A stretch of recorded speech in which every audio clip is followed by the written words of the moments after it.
Here's the full picture. As I said, I'm 69. I had just lost my job, my income gone, the routine I built around that job gone. And on top of all of that, I'm in the middle of trying to get a brand new company off the ground. And then I did something that I thought would help. I reached out to the people I'd done business with for over 35 years, the contacts I'd built, the relationships I'd counted on, people I genuinely trusted. And here's what I found: most of them had retired, some had passed away, and the ones who hadn't, they handed their business off to their kids, kids who have no idea who I am, kids I've never met, and after 35 years of doing business with their parents. I'm not going to lie to you, that hit harder than losing the job. But here's what I want to talk about today. Because in the middle of all that, the job gone, the income gone, the routine gone, the network I thought I had essentially gone, there were three things that nobody could take away from me. The three things I refused to lose. And I think at least one of them is going to hit home for you. Now, the first thing I refused to lose: 50 years of accumulated knowledge. Here's something interesting about losing everything at 69. You can lose your job, you can lose your income, you can lose the contacts you thought you had, but you cannot, nobody can take from you what you know. I've been building and running businesses for 50 years. I've made some very expensive mistakes. I've hired the wrong people. I've chased the wrong opportunities. I've trusted people I shouldn't have, and I've missed people I should have held on to. I've built things that worked and watched things fall apart. And every single one of those experiences is still in here. When you're starting over at 30, you have energy and hunger, but you're going to make a lot of costly mistakes that take years to learn from. When you're starting over at 69, and I know this sounds strange, you already know what those mistakes look like. You've made them. You've watched other people make them. You can see them coming from a mile away. That is worth more than most people realize. Yes, my contacts are gone. Yes, I'm essentially rebuilding a network from zero in an industry where I used to know everyone. That's a real challenge, and I'm not going to pretend otherwise. But knowing what I know about people, about business, about what actually works versus what just sounds good, that's still mine. Nobody handed me a pink slip for that. The knowledge stays. The second thing I refused to lose was the desire to reinvent. This one's harder to explain, but I think it might be the most important one. Sorry, a little iced coffee's good.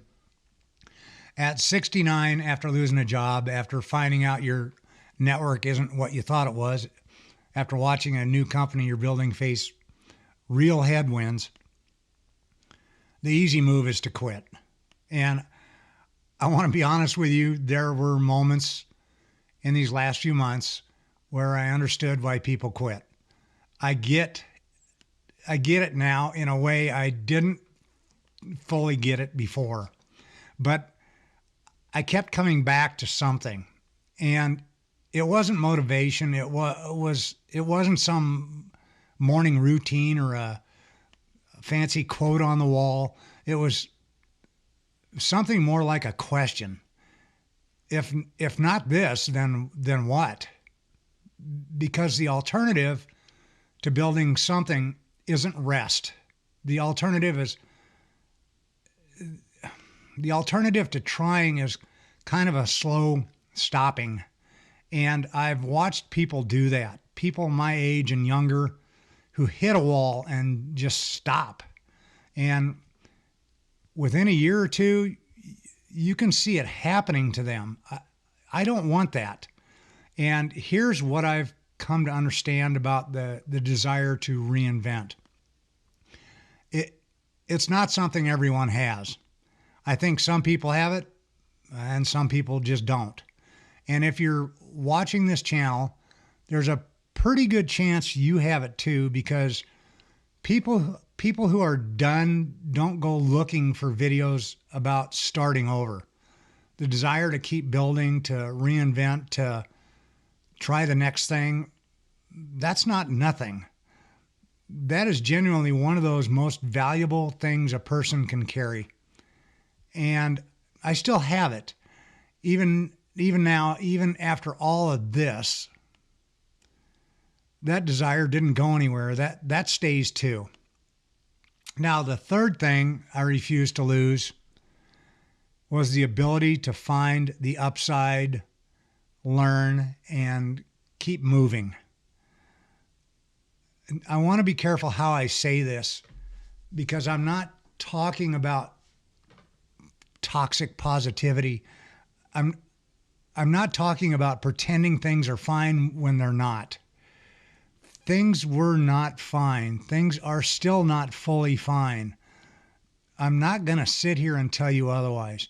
What I'm talking about is a skill, a specific skill that I've built over 50 years of running businesses. And it's this: the ability to look at a bad situation and find what's actually useful in it. Not pretend it's good, not ignore the hard parts, just find what's useful and move.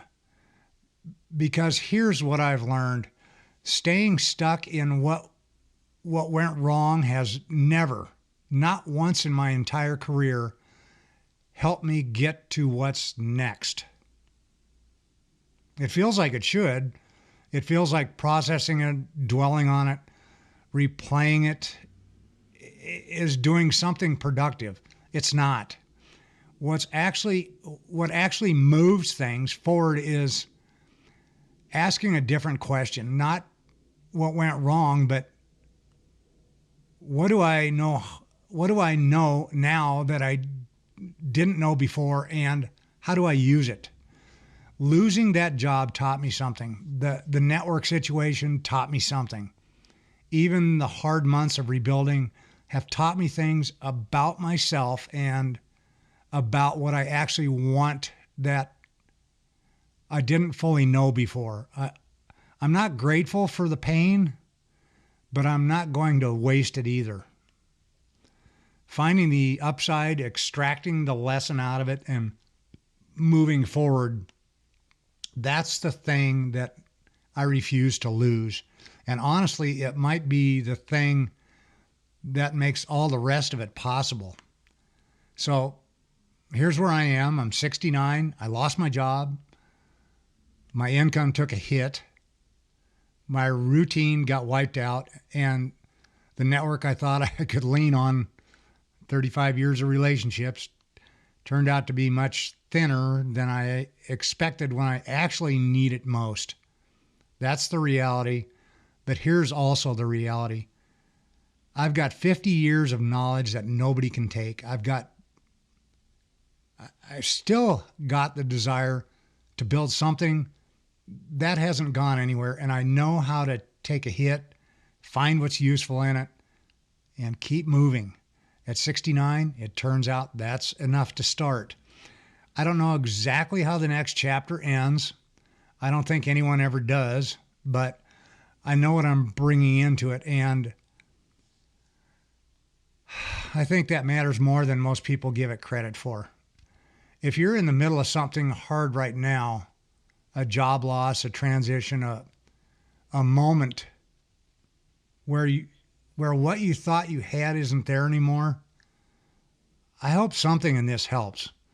Not because your situation is the same as mine, it isn't, but because the The things that are hardest to lose are usually the things nobody can actually take from you anyway. I'll see you in the next video. Take care.